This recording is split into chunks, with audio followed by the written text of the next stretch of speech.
পয়লা বৈশাখ পড়েছে বুধবার দিন, সুতরাং অন্য কোনো কিছু করার তো খুব একটা টাইম নেই।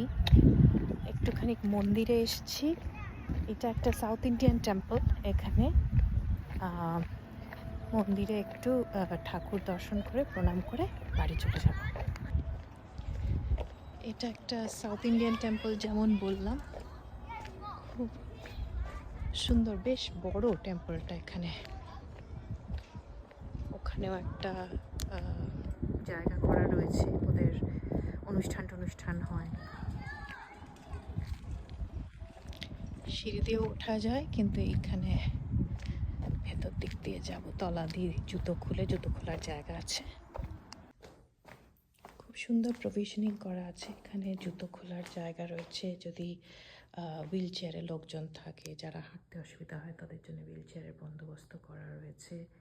শীতকালে কোট হ্যাং করার জন্য জায়গা রয়েছে, আর জুতো হাত দিয়ে খুললে হাত ধোয়া পা ধোয়ার জায়গাও রয়েছে। এই টেম্পলের মধ্যে এখন ঢুকছি। এই যে উপরে উঠবো।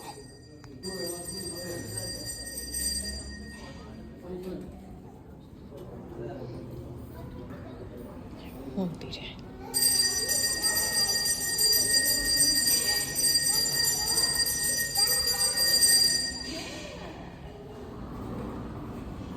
এখানে একটা ফল দিয়ে পুজো দেওয়া হয়েছে।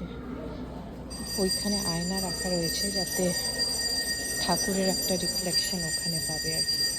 ঠাকুর আসলে এখানে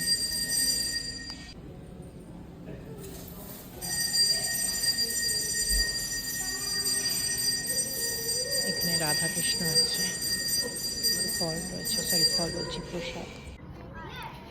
এই টেম্পলে আজকে আমি প্রথমবার এলাম। এদের ভেতরে অ্যাকচুয়ালি ফটোগ্রাফি আর ভিডিওগ্রাফি নট অ্যালাউড, তাই আমি আর তারপরে ভেতরের কোনো পরিক্রমা যখন করলাম ছবি বা ভিডিও তুলিনি।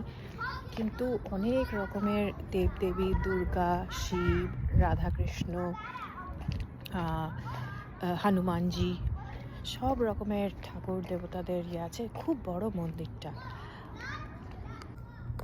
তারপরে ভোগও দিচ্ছিল, অল্প একটু ভোগ নিয়ে বেরিয়ে চলে এলাম। আমি বাড়ি যাবো এবার।